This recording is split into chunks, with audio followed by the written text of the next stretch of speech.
오늘 우리에게 주시는 하나님의 말씀은 창세기 18장 22절에서 33절까지의 말씀입니다. 구약성경 21페이지에 있습니다. 창세기 18장 22절에서 33절 말씀을 제가 읽겠습니다. 그 사람들이 거기서 떠나 소돔으로 향하여 가고 아브라함은 여호와 앞에 그대로 섰더니 아브라함이 가까이 나아가 이르되 주께서 의인을 악인과 함께 멸하라 하시나이까.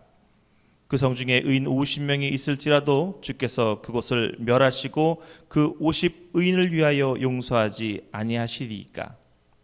주께서 이같이 하사 의인을 악인과 함께 죽이심은 부당하오며 의인과 악인을 같이 하심도 부당하니이다. 세상을 심판하시는 이가 정의를 행하실 것이 아니니이까.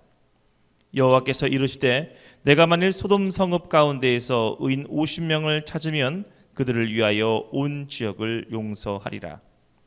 아브라함이 대답하여 이르되 나는 티끌이나 재와 같사오나 감히 주께 아뢰나이다. 50 의인 중 5명이 부족하다면 그 5명의 부족함으로 말미암아 온 성읍을 멸하시리이까. 이르시되 내가 거기서 45명을 찾으면 멸하지 아니하리라. 아브라함이 또 아뢰어 이르되 거기서 40명을 찾으시면 어찌하려 하시나이까. 이르시되 40명으로 말미암아 멸하지 아니하리라. 아브라함이 이르되 내 주여 노하지 마옵시고 말씀하게 하옵소서. 거기서 30명을 찾으시면 어찌하려 하시나이까. 이르시되 내가 거기서 30명을 찾으면 그리하지 아니하리라. 아브라함이 또 이르되 내가 감히 내 주께 아뢰나이다. 거기서 20명을 찾으면 어찌하려 하시나이까. 이르시되 내가 20명으로 말미암아 그리하지 아니하리라. 아브라함이 또 이르되 주는 노하지 마옵소서. 내가 이번만 더 아뢰니라. 거기서 10명을 찾으시면 어찌하려 하시나이까. 이르시되 내가 10명으로 말미암아 멸하지 아니하리라. 여호와께서 아브라함과 말씀을 마치시고 가시니 아브라함도 자기 곳으로 돌아갔더라. 아멘. 오늘은 아브라함의 중보라는 제목으로 함께 말씀을 나누도록 하겠습니다. 중보란 하나님께 어떤 사람을 대신해서 나아가는 것을 의미합니다. 중보의 영어식 표현은 인터세션이라고 하는데요. 이 단어의 뜻은 둘 사이에 내가 끼어 들어가는 것, 즉 둘 사이에 서서 중재하는 것을 의미합니다. 다시 말해 중보는 어려움에 빠진 사람을 대신하여서 하나님 앞에서 하나님의 자비를 구하고 간구하는 행위를 의미하는 것입니다. 이러한 중보를 드린 가장 대표적인 분이 바로 우리 예수님이십니다. 예수님께서는 죄로 인해 영원히 죽을 수밖에 없었던 우리와 하나님 사이에 들어와 중보자의 역할을 감당하셨고 십자가에 달려 죽으시기까지 우리를 위하여 중보하여 주셨습니다. 그로 인해 우리는 죄 사함을 얻어 다시 하나님의 자녀로서 살 수 있게 된 것이죠. 그리고 예수님은 지금 이 순간에도 우리를 위하여 말할 수 없는 탄식으로 간구하시며 중보하고 계시다고 성경은 말씀하고 있습니다. 이처럼 중보는 생명을 살릴 수 있는 능력을 가지고 있습니다.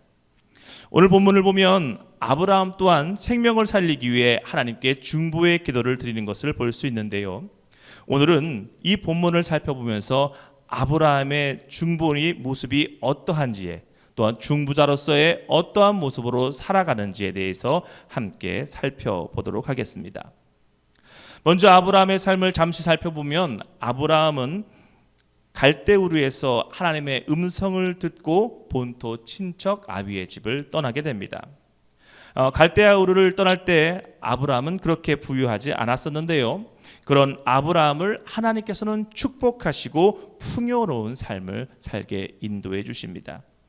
그리고 조카 롯도 아브라함과 함께 동행함으로써 이 하나님으로부터의 축복을 함께 받게 됩니다. 그런데 물질이 많아짐에 따라서 이 아브라함과 롯 사이에 문제가 발생하게 됩니다. 너무나 많은 가축들을 가지게 되어서 아브라함의 목자들과 이 롯의 목자들이 서로 다투는 일이 생기게 된 것입니다.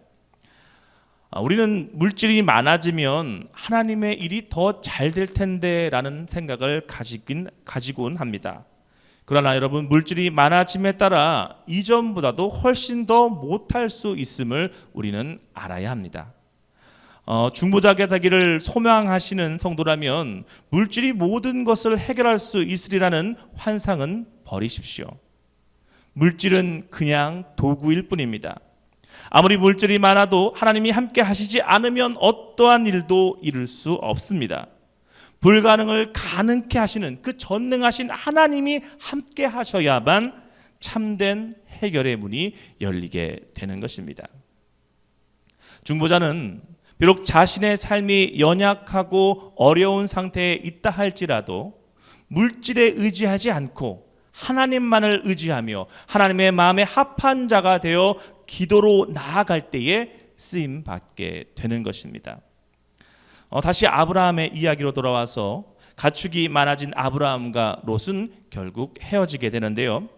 그때 아브라함은 롯에게 먼저 선택권을 주어서 롯이 차지할 땅을 먼저 고르게 합니다.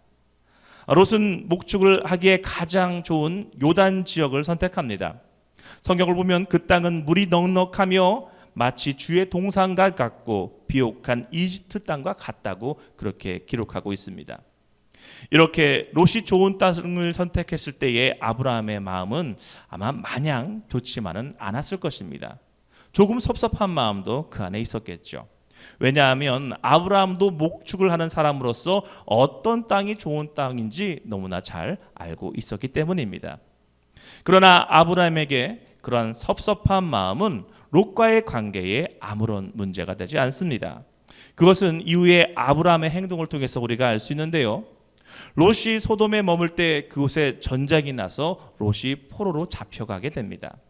그때 아브라함은 군사 318명을 거느리고 직접 달려가서 이 롯을 구하게 되죠. 이처럼 아브라함은 자신을 섭섭하게 하고 어렵게 한 사람이라 할지라도 복수를 한다든지 무시하지 않고 오히려 도와주고 더 아껴주는 모습을 우리는 볼 수 있습니다. 만일 우리를 억울하게 하고 섭섭하게 했던 사람이 어려움을 당하게 되면 여러분, 우리는 어떤 마음을 가지게 될까요? 꽃이다. 나쁜 짓 하며 살더니 잘됐다. 이런 마음이 우리 안에 들지 않을까요? 만약 우리 안에 이런 마음이 들게 된다면 우리는 그 마음을 떨쳐내기 위해서 기도해야 합니다. 진정한 중보자는 자신을 핍박하는 자들을 위하여 축복하며 기도할 수 있어야 하기 때문입니다. 예수님은 우리에게 원수를 사랑하라라고 말씀하셨습니다. 분명 이 말씀대로 살기란 결코 쉽지 않습니다. 그리고 우리의 마음과 의지만으로는 좀처럼 할 수 없는 일이 바로 원수를 사랑하는 일입니다. 그러나 이 말씀을 이루기 위해서 우리가 계속해서 기도하고 이 말씀이 내 안에 심기어져서 이 말씀대로 살고자 우리가 노력할 때에 우리는 변화될 것이며 온전한 중보자의 삶을 살아낼 수 있게 될 것입니다. 아브라함을 통해 롯이 전쟁터에서 구원을 받은 후에 하나님은 아브라함에게 찾아와 죄악 가운데 거하는 소돔과 고모라를 완전히 멸하실 것이라고 말씀합니다. 이것이 오늘 본문의 내용인데요. 바로 이때 아브라함은 소돔과 고모라를 멸하려고 하시는 그 하나님께 중보의 기도를 하게 됩니다. 어떻게 보면 이 소돔과 고모라는 아브라함에게 있어서 자신이 살고 있는 지역 사회와 같은 곳이었을 수도 있습니다. 자신이 살고 있는 곳과 그렇게 멀지도 않고 자신의 조카 롯까지 살고 있는 자신이 잘 아는 지역 사회가 바로 이 소돔과 고모라였었던 것이죠. 그런 지역 사회가 죄로 인해서 하나님의 심판에 직면했다는 것을 알았을 때에 하나님은 자신이 할 수 있는 최선의 방법인 이 중보 기도를 통해 사회적 사명을 감당하게 됩니다. 여기서 말하는 사회적 사명이란 자신 또한 그 사회 속에서 함께 더불어 살아가는 존재로서 그 사회의 빛과 소금의 역할을 감당하며 온전한 사회를 이루기 위해 노력하는 것, 이것을 사회적 사명이라고 합니다. 아브라함은 비록 죄 가운데 거하는 그 사회일지라도 그들을 긍휼히 여겼고 자신도 그 사회를 이루는 일원으로서 역할을 감당해 낸 것이죠. 오늘 본문 22절을 읽겠습니다. 그 사람들이 거기서 떠나 소돔으로 향하여 가고 아브라함은 여호와 앞에 그대로 섰더니.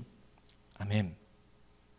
소돔과 고모라가 멸망할 것이라는 이 경고를 받은 아브라함의 반응은 여호와 앞에 그대로 서 있는 것입니다.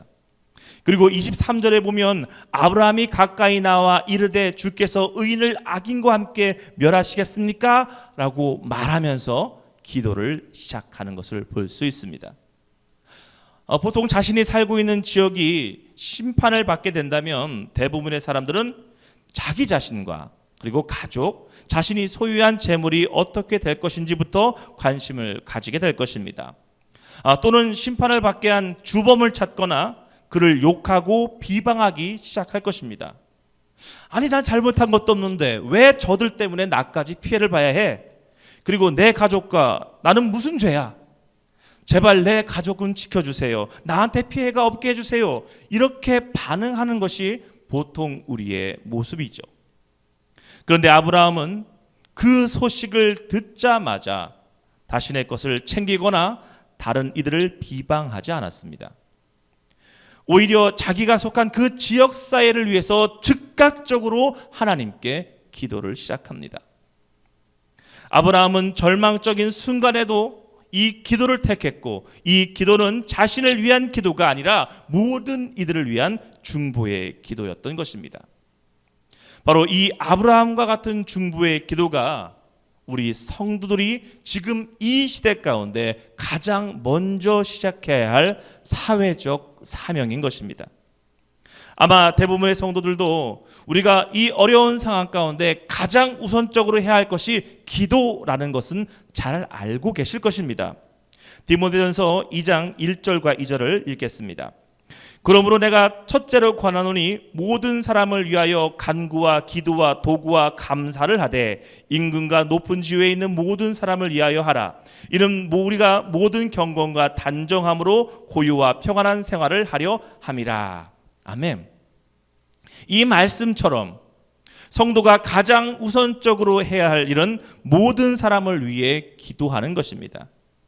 그리고 그 기도는 임금과 높은 지위에 있는 사람들을 위해 기도하라고 성경은 말씀합니다. 여러분, 왜 높은 사람을 위하여 우리가 기도해야 할까요? 그 이유는 그들이 법을 제정하고 법을 집행할 때에 그 결정이 우리들의 삶에 직접적인 영향을 끼치기 때문입니다. 디모데전서 2장 2절의 말씀을 표준 세번역으로 제가 다시 읽어드리겠습니다. 왕과 높은 지위에 있는 모든 사람을 위하여 기도하십시오.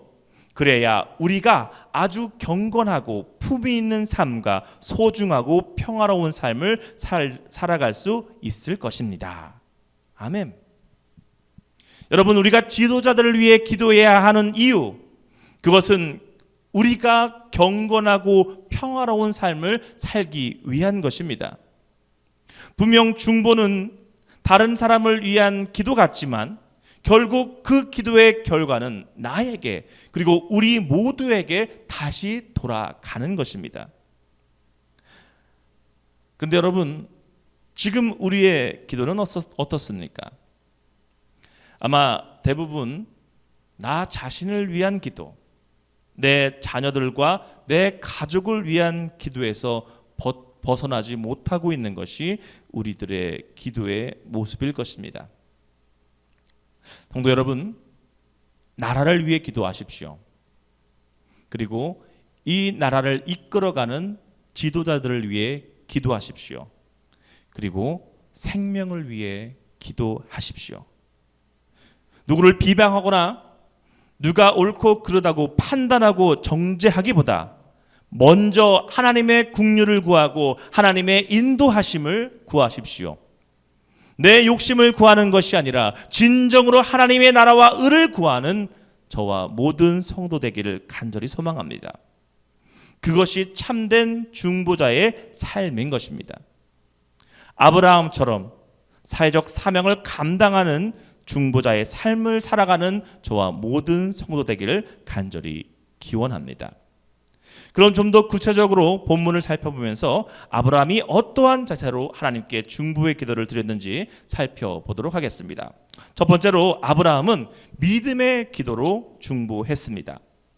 본문 25절 끝부분을 보면 아브라함은 세상을 심판하시는 이가 정의를 행하실 것이 아니니까 라고 그렇게 하나님께 구합니다.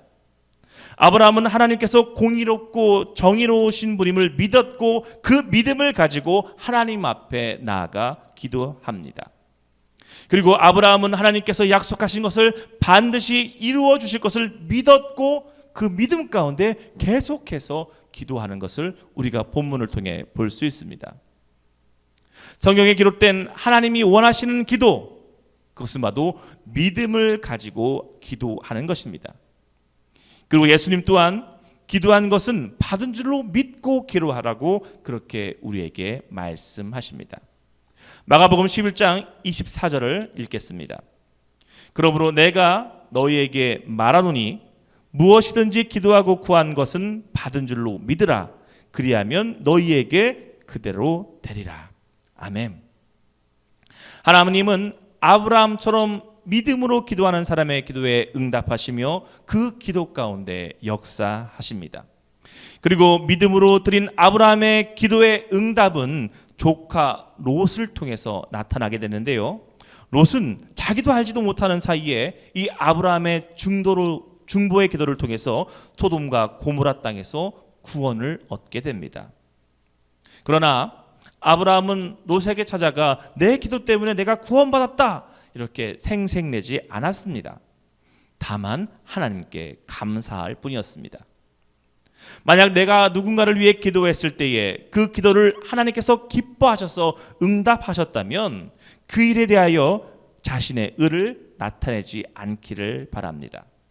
오직 하나님께서 나의 기도를 들으시고 역사하신 것에 대한 오직 하나님께만 감사하십시오. 믿음으로 드리는 기도는 오직 하나님의 의만이 나타나며 하나님의 이름만 높여야 하기 때문입니다. 중보자들은 영적 체험을 많이 하게 됩니다.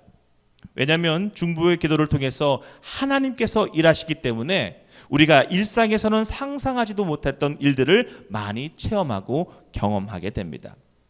그런데 그런 역사들이 일어나는 순간 중보자들은 오직 하나님께만 감사하며 하나님의 이름만 높일 수 있어야 합니다. 왜냐하면 많은 중보자들이 실족하고 넘어지는 것이 하나님이 주시는 영적인 체험과 은사를 나만이 특별해서 받은 은혜라고 착각하여 교만에 빠지기 쉽기 때문입니다. 그리고 하나님이 주신 은사를 가지고 하나님께 영광을 올려드리는 것이 아니라 다른 사람을 정죄하는 일에 쓰거나 하나님이 아닌 자기 자신을 높이는 일을 사용할 때에 많은 중보자들이 실족하고 넘어지는 것을 볼 수 있습니다. 그렇기 때문에 중보자들은 하나님의 은사와 능력을 체험하게 될 때 더욱더 낮은 자세로 나를 하나님의 도구로 사용하신 것에 감사해야 합니다. 또한 그 은사와 능력을 지속시킬 수 있도록 하나님께 더욱더 집중하고 믿음으로 더욱더 구해야 하는 것입니다. 이처럼 믿음으로 드리는 기도는 내 의와 욕심이 아닌 하나님의 의와 이름만 높여져야 하는 것을 꼭 기억하시고 아브라함과 같이 하나님이 원하시는 믿음의 기도를 드리는 저와 우리 모든 성도 되기를 간절히 소망합니다. 두 번째로 아브라함은 겸손함으로 하나님께 중보했습니다. 본문 27절 말씀을 읽겠습니다. 아브라함이 대답하여 이르되 나는 티끌이나 재와 같사오나 감히 주께 아뢰나이다. 아멘. 아브라함은 하나님께 기도로 나아갈 때에 나는 티끌이나 재와 같은 존재이지만 감히 주께 구합니다라고 그렇게 기도합니다. 아브라함은 하나님 앞에 자신이 어떠한 존재인지를 너무나 잘 알고 있었고 자신을 티끌이나 재와 같은 존재라고 비유하면서 하나님 앞에 겸손의 자세로 나아가고 있는 것입니다. 여러분, 겸손은 순수함을 의미합니다. 순수하다는 것은 다른 것이 섞이지 않았다는 것을 말하는 것이죠. 아브라함의 겸손은 다른 것이 섞이지 않은 이 순수한 믿음에서 출발합니다. 자신의 의나 자신의 자랑이 들어있지 않은 이 순수한 믿음으로 하나님께 기도한 것이고, 자신의 욕심과 욕망이 아닌 다른 이들을 긍휼히 여기는 이 순수한 마음으로 하나님께 구하고 있는 것입니다. 그리고 겸손함은 여러분, 단순함을 의미합니다. 성경을 보면 큰 믿음을 가진 사람들 대부분이 단순했음을 우리는 볼 수 있습니다. 그들은 하나님이 가라 하시면 가고, 하나님이 그렇다라고 하시면 그런 것으로 인정하며 살아갔습니다. 그러나 단순하지 못하고 그 마음이 복잡한 사람들은 하나님의 말씀에 온전히 순종하지 못하고, 더 나아가 믿음을 상실해버리고 심지어 망하기까지 하는 것을 우리는 성경을 통해 볼 수 있습니다. 이처럼 아브라함의 겸손은 믿음의 순수함과 단순함으로부터 나타나는 것입니다. 그런데 이렇게 겸손한 아브라함이 하나님께 감히 무언가를 구한다고 오늘 본문은 말하고 있습니다. 티끌과 재와 같이 미미한 존재가 전능하신 하나님 앞에서 담대히 무언가를 구하고 있는 것이죠. 아브라함은 어떻게 이처럼 담대하게 하나님께 간구할 수 있었을까요?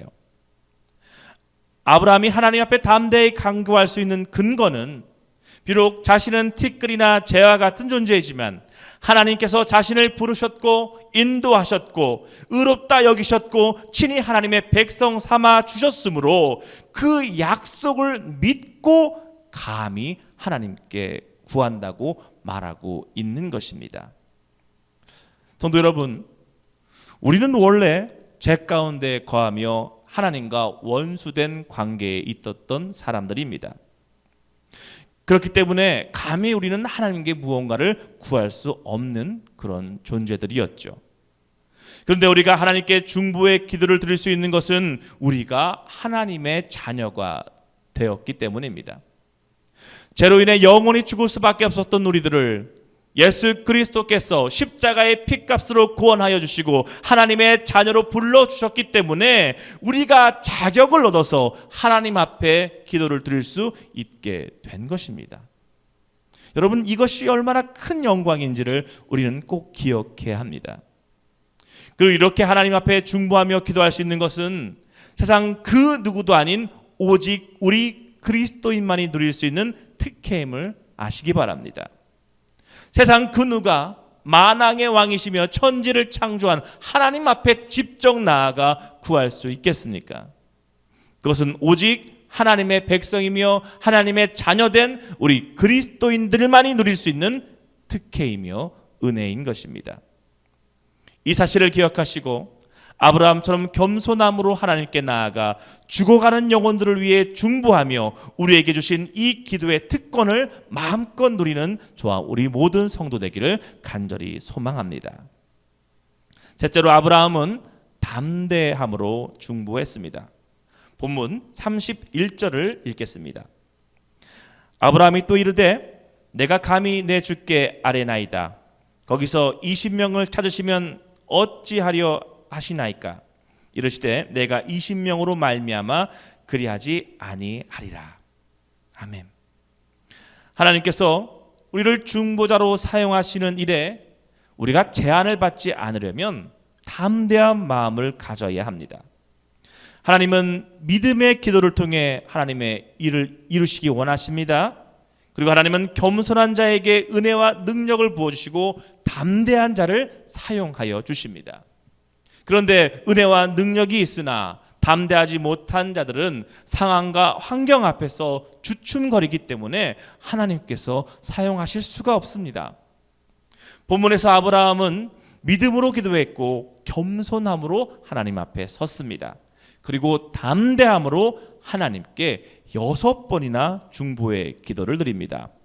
본문 23절에 아브라함이 가까이 나와 이르되, 본문 27절에 아브라함이 대답하여 이르되, 29절에 아브라함이 또 아뢰요, 30절에 아브라함이 이르되 내가 내 주여 노하지 마옵소서, 31절에 아브라함이 또 이르되 내가 감히 주께 아뢰나이다, 32절에 아브라함이 또 이르되 주는 노하지 마옵소서, 내가 이번만 더 아뢰리이다. 내가 감히 내 주께 아뢰나이다. 아브라함의 이 말은 내가 하나님 앞에 담대히 구합니다 라는 말과 같은 것입니다. 여러분 생각해 보십시오. 하나님 앞에 똑같은 일을 가지고 6번이나 그 자리에서 구하는 것입니다. 담대한 믿음이 없이는 도저히 하기 힘든 일인 것이죠. 여러분, 우리가 잘 아는 사람 앞에 가서 이렇게 똑같은 일을 6번이나 구하는 것, 그것조차 쉽지 않은데 아브라함은 지금 하나님 앞에서 이렇게 담대하게 구하고 있는 것입니다. 성도 여러분, 하나님은 담대함으로 하나님께 구하고 순종하는 사람을 찾으시고 그를 통하여 하나님의 일을 이루십니다. 그리고 하나님은 우리가 모든 상황과 환경, 우리의 집이나 교회나 학교나 직장, 모든 상황과 환경에서 하나님께 순종하기를 원하시고 담대함으로 살아가길 원하고 계십니다.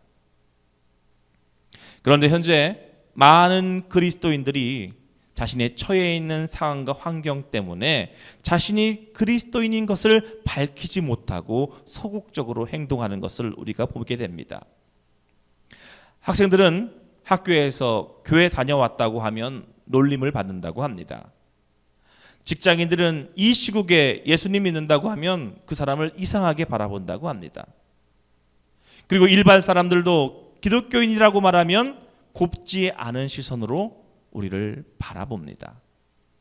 그래서 지금 많은 그리스도인들이 더 위축되고 더 소극적인 모습으로 살아가고 있습니다. 성도 여러분, 이런 상황과 환경 가운데 하나님이 우리에게 원하시는 것이 무엇일까요? 하나님은 우리가 아브라함처럼 더 담대히 하나님께 기도하기를 원하십니다. 이전보다 더 담대하고 더 강한 마음으로 하나님을 찾고 하나님께 기도하며 하나님께 중보하기를 원하고 계십니다. 우리가 담대함으로 기도하며 나아갈 때에 하나님께서 우리의 기도 가운데 반드시 응답하실 것이며 하나님의 크고 비밀한 역사들을 이 땅 가운데 이루어 주실 줄 믿습니다. 네 번째로 아브라함은 공동체를 위해서 중보했습니다. 아브라함은 롯과 소돔과 고모라에 있는 모든 사람들을 위해서 기도합니다. 앞서 말한 사회적 사명을 감당한 것이죠. 하나님은 우리가 공동체를 위해서 그리고 이 사회를 위해서 기도하기를 원하십니다. 중보자는 설사 내게 유익이 되지 않는다 할지라도 그것이 공동체와 하나님 나라의 유익이 된다면 그것을 위해 중보해야 하는 것입니다. 내 안에 내 것을 위한 기도가 아닌 이웃과 사회에 대한 기도가 내 안에서 일어날 때에 우리의 믿음의 분량은 더 커지게 될 것이고 더 나아가 진정으로 이 세상을 가슴에 품고 기도할 수 있게 될 것입니다. 성경을 보면 하나님의 사람이 가는 곳에 하나님이 축복이 함께 임하는 것을 우리가 볼 수 있는데요. 대표적으로 요셉을 예로 들 수 있습니다. 하나님의 사람 요셉 한 명을 통해서 전 애굽이 구원을 받게 된 것을 우리는 성경을 통해서 잘 알고 있습니다. 마찬가지로 하나님의 나라를 위해 기도하는 중보자 한 사람을 통해 그가 가는 곳마다 그가 기도하는 곳마다 모든 이들이 형통하게 되고 하나님의 축복을 받는 일이 일어날 수 있게 되는 것입니다. 그 사람이 저와 여러분이 되길 간절히 소망합니다. 나의 유익이 아닌 공동체와 사회를 위해서 더 나아가 이 나라와 세계를 위해서 우리가 중보할 때에 이 땅이 회복되며 하나님의 통치하심이 이루어지는 놀라운 역사들이 이루어지게 될 것입니다. 그 놀라운 역사 가운데 쓰임받는 저와 모든 성도 되길 간절히 기원합니다. 마지막으로 아브라함은 끈기 있게 중보했습니다. 아브라함은 조카 롯과 소돔성의 구원을 위해 간절함으로 끈기 있게 계속 기도한 것을 볼 수 있습니다. 여러분, 우리가 주위를 둘러보면 기도하다가 중간에 기도를 포기하는 사람들을 많이 보게 됩니다. 그런데 만약 하나님께서 우리의 기도를 들으시고 응답하시려는 그 순간 우리가 기도를 멈춘다면 어떨까요? 아마 이보다 더 슬픈 일은 없을 것입니다. 하나님께서 응답하시는 것을 기다릴 줄 아는 여유, 이 여유가 중보자들에게 필요합니다. 하나님의 응답이 주어질 때까지 끈기 있게 기도하는 것을 여러분 즐겨보시기 바랍니다. 반드시 이전에 알지 못했던 그 새로운 기쁨을 우리는 맛보게 될 것입니다. 중보자는 하나님과 멀어진 자, 하나님을 모르는 자, 하나님께 나오고 싶어하는 자들이 하나님께 나올 수 있도록 돕는 자들입니다. 구원받지 못한 자가 구원받도록 기도해야 하고 질병 가운데 있는 자가 낫도록 기도해야 하며 영적으로 물질적으로 묶여있는 자들이 여유롭고 또 자유를 얻을 수 있도록 기도하는 자들이 바로 중보자들인 것입니다. 그리고 더 나아가 내가 속한 이 지역사회와 이 나라와 세계 열방을 위해 기도하는 자들이 중보자들입니다. 이러한 중보자는 예수 그리스도를 믿는 우리 모든 성도들이 다 될 수 있습니다. 하나님께서 우리에게 부여하여 주신 이 중보의 특권을 마음껏 사용하여서 하나님께 영광을 올려드리는 저와 모든 성도님들 되시기를 주님의 이름으로 축원합니다. 기도하시겠습니다. 사랑과 은혜가 풍성하신 주님, 아브라함처럼 그 땅을 위한 중보자의 사명을 감당하는 저와 우리 모든 성도들에게 인도하여 주시옵소서. 우리가 믿음으로 또 담대함으로 하나님께 나아가게 하여 주시옵시고, 또한 겸손한 모습으로 하나님께 기도하는 중보자가 되게 하여 주셔서 이 땅을 회복시켜 주시옵시고, 하나님의 나라와 영광만이 나타내며 드러나는 놀라운 역사에 우리를 사용하여 주시옵소서. 그렇게 우리를 중보자로 세우시고 인도하여 주실 주님을 기대하며 예수 그리스도의 이름으로 기도드립니다.